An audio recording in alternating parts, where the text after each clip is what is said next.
مجید میں اللہ تعالیٰ نے رمضان میں زوجہ کے قریب جانے سے صحابہ کو منع کیا تھا. بڑا دلچسپ واقعہ ہے.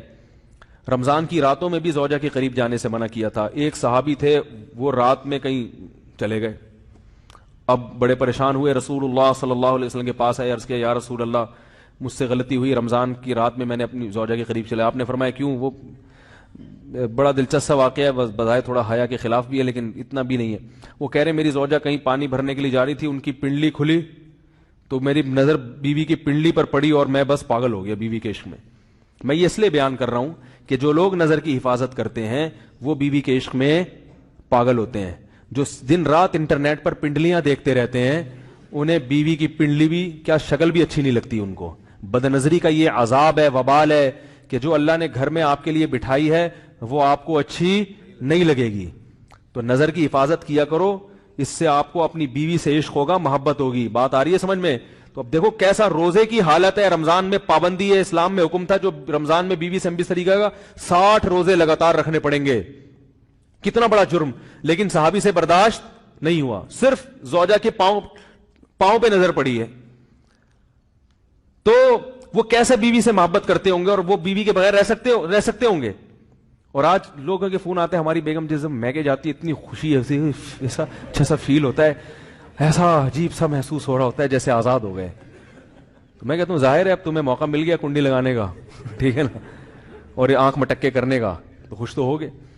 تو یہ بھی ایک عذاب ہے جو لبرل لوگ نے جس عذاب میں ڈالا ہوا ہے نا, اس میں عورت کے حقوق نہیں ہے. عورت کے حقوق نظر کی حفاظت میں اور عورت کے پردہ کرنے میں ہے. جب مرد باہر نکلے گا سب پردے میں ہوں گی تو آئے گا کس کے پاس؟ بیگم کے پاس ہی آئے گا. تو اتنے منہ کالا کرنے کے راستے کھول دیے ہیں تو ظاہر ہے پھر کامیاب ازدواجی زندگی نہیں ہوتی. تو نبی کے پاس آئے, عرض کیا یا رسول اللہ میں برداشت نہیں کر پایا. تو آپ مسکرا دیے. تو وہ نبی کے پاس گئے, یا رسول اللہ ایسے ہوا, مجھ سے غلطی ہو گئی. تو آپ نے فرمایا کیوں؟ فرمایا ایسا ہو گیا تھا. تو آپ صلی اللہ علیہ وسلم نے فرمایا 60 روزے رکھو لگاتار. انہوں نے فرمایا ایک کی طاقت نہیں ہے, اس میں یہ ہو گیا 60 بھائی کیسے رکھوں گا, نہیں ہے طاقت 60. آپ نے فرمایا ٹھیک ہے پھر 60 غریبوں کو 2 ٹائم کا کھانا کھلاؤ. فرمایا اس کی بھی طاقت, بولو بھائی, نہیں. اتنے میں ایک صحابی لائے کوئی چیز صدقہ کرنے کے لیے. تو آپ نے فرمایا چلو اصل حکم تو یہی ہے کہ 60 روزے یا پھر 60 غریبوں کو کھانا, وہ نہیں تو چلو فی الحال ان کو تنبیہ کے لیے کچھ ان کے سے صدقہ کروا لیتا ہوں. فرمایا چلو یہ فلاں خیرات کی ایک چیز لے کر آئے ہیں, تم یہ لے کے غریبوں میں بانٹ دو. انہوں نے فرمایا مجھ سے زیادہ غریب پورے مدینہ میں بھائی کوئی بھی نہیں. آپ صلی اللہ علیہ وسلم مسکرانے لگے, فرمایا جاؤ کھاؤ اور بچوں کو کھلاؤ. واہ بھائی غلطی بھی ہوئی اور گھر میں راشن بھی آ گیا. تو اس کے بعد قرآن کی آیت نازل ہوئی کہ احل لکم لیلۃ الصیام الرفث الی نسائکم ہن لباس لکم وانتم لباس لہن علم اللہ انکم کنتم تختانون انفسکم فتاب علیکم وعفى عنکم فالآن باشروہن وابتغوا ما کتب اللہ لکم. فرمایا اللہ کو پتا ہے کہ تم اس حکم پر عمل نہیں کر سکتے, لہذا رمضان کی راتوں میں تمہیں اپنی بیوی کے پاس جانے کی اجازت ہے, لہذا ان کے پاس جایا کرو اور اس اولاد کو تلاش کرو جو اللہ نے تمہارے مقدر میں لکھ دی ہے.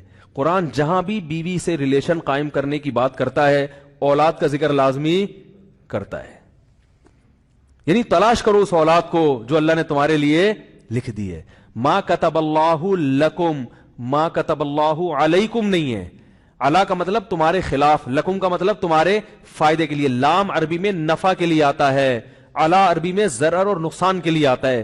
فرمایا یہ نہیں کہ اس اولاد کو تلاش کرو جو بطور پینلٹی کے اللہ نے تمہارے متھے لگا دی ہے, جو اللہ نے تمہارے فائدے کے لیے لکھ دی ہے.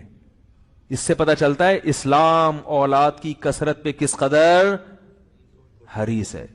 بات آ رہی ہے اور بھی اس بارے میں آیتیں ہیں قرآن مجید کی, مگر میں اب زیادہ تفصیل میں نہیں جاؤں گا.